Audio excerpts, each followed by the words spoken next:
થયેલું હોય એના આધારે આપણે એને મોનોપોલ કહી શકીશું, ડાયપોલ કહી શકીશું અથવા ક્વોડ્રુપોલ.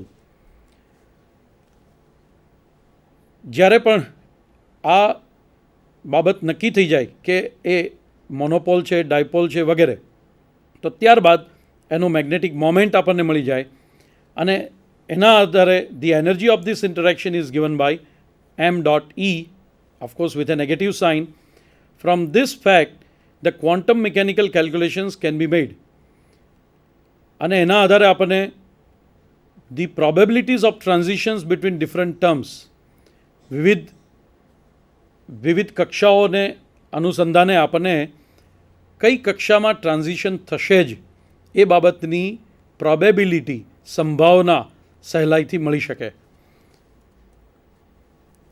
આ બાબતો આપણે બહુ ડિટેલમાં જવાની જરૂર નથી, પણ એનું નિષ્કર્ષ જે છે આપણી સામે એને આપણે ધ્યાનમાં લઈએ તો about discussion can finally give the conditions of selection rules as under. Delta જે should be 0 or plus or minus 1, delta L should be 0 or plus or minus 1, and delta S is supposed to be 0. મિત્રો આને જરા મમળાવીએ, આને થોડું વધારે સમજવાનો પ્રયત્ન કરીએ. આપણે લખ્યું છે કે ડેલ્ટા જે ઇઝ ઇક્વલ ટુ 0 પછી પ્લસ ઓર માઇનસ 1. આ શું કહેવા માગે છે?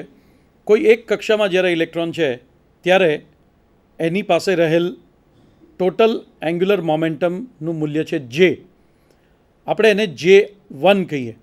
બીજી કોઈ કક્ષામાં જાય છે ત્યાં આગળ J2. એ બંને વચ્ચેનો તફાવત છે એ J2 માઇનસ J1 એટલે કે ડેલ્ટા જે. આ ડેલ્ટા જેનું મૂલ્ય જો 0 હોય અથવા પ્લસ ઓર માઇનસ 1 હોય તો એવું જ ટ્રાન્ઝિશન શક્ય છે. અર્થાત એ બે વચ્ચે ઇલેક્ટ્રોનની આપલે અથવા ઇલેક્ટ્રોનની ગતિ અથવા ઇલેક્ટ્રોનના કૂદકા ત્યારે જ સંભવી શકે કે જ્યારે ડેલ્ટા જેનું મૂલ્ય 0 અથવા પ્લસ ઓર માઇનસ 1 હોય. હા, પણ માત્ર આ એક જ બાબત અગત્યની નથી. એની સાથે સાથે ડેલ્ટા એલને પણ આપણે અનુભવવી જોઈએ. ડેલ્ટા એલમાં શું થવું જોઈએ તો કે એ 0 અથવા પ્લસ ઓર માઇનસ 1 અર્થાત ડેલ્ટા જેની જેવું જ. પણ નીચે છેલ્લો જે નિયમ છે એ બહુ અગત્યનો છે. Delta S that should be purely 0. Delta એસનું મૂલ્ય સંપૂર્ણપણે 0 જ હોવું જોઈએ. અર્થાત જે સ્પિન એંગ્યુલર મોમેન્ટમ છે એમાં કોઈ ફેરફાર થવો જોઈએ નહીં. જો સ્પિન એંગ્યુલર મોમેન્ટમમાં ફેરફાર થતો હોય તો ઇલેક્ટ્રોન એવું ટ્રાન્ઝિશન કરશે જ નહીં. એ જે તે કક્ષામાં જ રહેશે, નીચેની કક્ષામાં જશે જ નહીં. અને એવા કિસ્સામાં આપણને તે પ્રકારનો સ્પેક્ટ્રલ લાઇન મળશે નહીં. આ સિલેક્શન રૂલ્સ જે આવ્યા છે એ ઉપરના આ બે ચર્ચાને આધારે આપણે લીધેલા છે અને એમાં આપણે ધ્યાનમાં લીધું છે કે પરમાણુ જે છે એ એક પ્રકારનો ડાયપોલ છે. ડાયપોલના સંદર્ભમાં આપણે ડેલ્ટા જે, ડેલ્ટા એલ અને ડેલ્ટા એસના આ મૂલ્યોને ધ્યાનમાં લીધા છે. પણ the above stated selection rules are however related only to dipole radiations. The transitions not satisfying above rules do not occur and are called forbidden transitions. મેં આપને પહેલાં જ કહ્યું એ સિવાયના કોઈ ટ્રાન્ઝિશન થશે જ નહીં. એ ટ્રાન્ઝિશનની મનાઈ છે. they are said to be forbidden transitions. they are not allowed. કયા ટ્રાન્ઝિશન થશે? માત્ર એવા ટ્રાન્ઝિશન કે જેમાં હમણાં આપણે જોયો એ સિલેક્શન રૂલ જળવાતો હોય. રાઈટ? કયો સિલેક્શન રૂલ? ફરી એક વખત જોઈ લઈએ. ડેલ્ટા જે is equal to 0 plus or minus 1, delta L is equal to 0 plus or minus 1, delta S is equal to 0.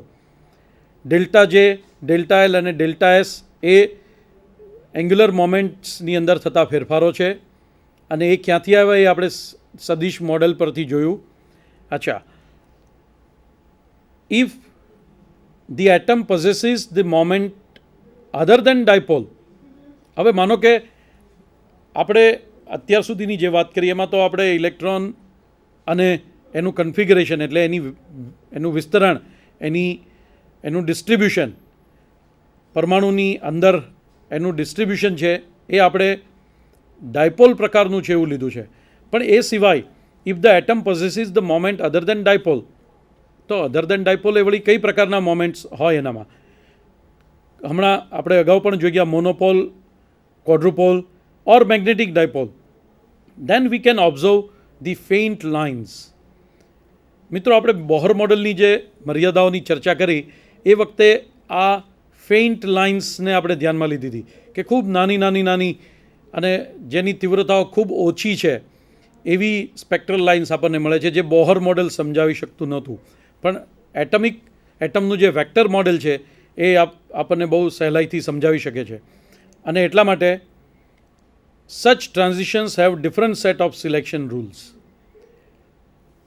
જ્યારે આવા પ્રકારના સ્પેક્ટ્રલ ઓબ્ઝર્વેશન્સ મળે છે તો એના માટે એક્ઝેક્ટલી કયા નિયમોને આધીન એ થાય છે એ આપણને ખબર હોવી જોઈએ. આ સમગ્ર ચર્ચાને અંતે આપણે જે કન્ક્લુઝન કાઢીએ છીએ એ કંઈક આ રીતનું છે. પહેલું, all atomic spectra are obtained due to electronic transitions between different energy levels. Once again I repeat that. બધા જ પ્રકારના એટમિક સ્પેક્ટ્રા જે આપણને મળે છે એનું કારણ છે ઇલેક્ટ્રોનનું ટ્રાન્ઝિશન છે, એક કક્ષામાંથી એનું બીજા કક્ષામાં જવું એ કારણભૂત છે. However, these energy levels differ for different elements together with their electronic configuration. તેમના ઇલેક્ટ્રોનિક કન્ફિગરેશનને આધારે આવા પ્રકારનું ટ્રાન્ઝિશન અલગ અલગ રીતે થતું હોય છે અલગ અલગ તત્વોમાં. The transition is possible between two certain levels only if favored by the selection rules. આ બાબત આપણને સમજાવી છે જિંદગીના કોઈપણ નિયમો, કોઈપણ પ્રકારના કાર્યની અંદર selection rules are very important. Exactly એવું જ કુદરતમાં પણ આવું બની રહ્યું છે. અને જ્યારે સિલેક્શન રૂલ દ્વારા પસંદ પામેલ ટ્રાન્ઝિશન થયું, ફરીવાર આ ટ્રાન્ઝિશન થયું સિલેક્શન રૂલ દ્વારા, પરંતુ એ સિલેક્શન રૂલ કોના આભારી છે તો કે તેના ઇલેક્ટ્રોનિક કન્ફિગરેશનને. હવે એ તો સ્વાભાવિક છે કે દરેક પરમાણુ, દરેક તત્વનું ઇલેક્ટ્રોનિક કન્ફિગરેશન અલગ અલગ છે. અને એટલા માટે જ્યારે પણ આપણે અલગ અલગ તત્વોના વર્ણપટને જોઈએ છીએ ત્યારે તે અલગ અલગ મળી આવે છે. અને આ બાબત ખૂબ જાણીતી થઈ ગઈ છે. હવે આપણી પાસે ડેટા અવેલેબલ છે, એના આધારે સહેલાઈથી કહી શકીએ કે ખૂબ દૂરના સ્ટાર્સમાંથી કે તેની સાથે રહેલા કોઈ પ્લેનેટ્સ, એની અંદરથી આવતા જે વિકિરણો છે એ વિકિરણોના જે સ્પેક્ટ્રલ રેખાઓ, સ્પેક્ટ્રલ ઓબ્ઝર્વેશન્સ આપણને મળે છે એના આધારે જે તે પદાર્થમાંથી એ બહાર આવે છે આપણે કહી શકીએ. અને જે તે ગ્રહની અંદર કે સ્ટાર્સની અંદર કયા કયા તત્વો રહેલા છે એનો પણ સહેલાઈથી અભ્યાસય કરી શકીએ અને એના વિશે જાણકારી પણ આપી શકીએ. So that gives the characteristic spectra of each element. આ અહીંયા આગળ વક્તવ્ય તો પૂર્ણ થાય છે, પણ એને આપણે ફરી એક વખત ટૂંકમાં જોઈએ તો આપણે છેલ્લે જે કન્ક્લુઝન કર્યું એ કન્ક્લુઝનના આધારે આપણે એ જોયું કે વિવિધ તત્વો આપણને વિવિધ પ્રકારના વર્ણપટો આપે છે. અને એની પાછળનું કારણ ઇલેક્ટ્રોનનું એક કક્ષામાંથી અન્ય કક્ષામાં જવું એ જ માત્ર છે. આવું વિવિધ તત્વો માટે અલગ અલગ હોવાનું કારણ એ છે કે તેમના ઇલેક્ટ્રોનિક કન્ફિગરેશન અલગ છે. આ અલગ અલગ કન્ફિગરેશનની સાથે સાથે સિલેક્શન રૂલ્સ દ્વારા એક કક્ષામાંથી બીજી કક્ષામાં એનું ટ્રાન્ઝિશન થાય છે અને અંતે આપણને આવા વર્ણપટો મળે છે.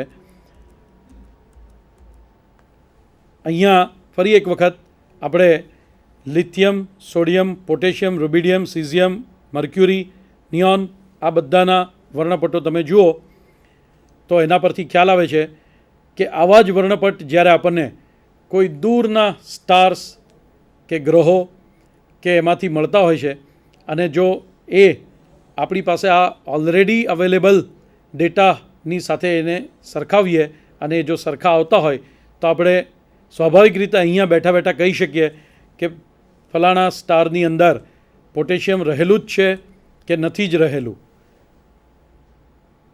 Thank you very much.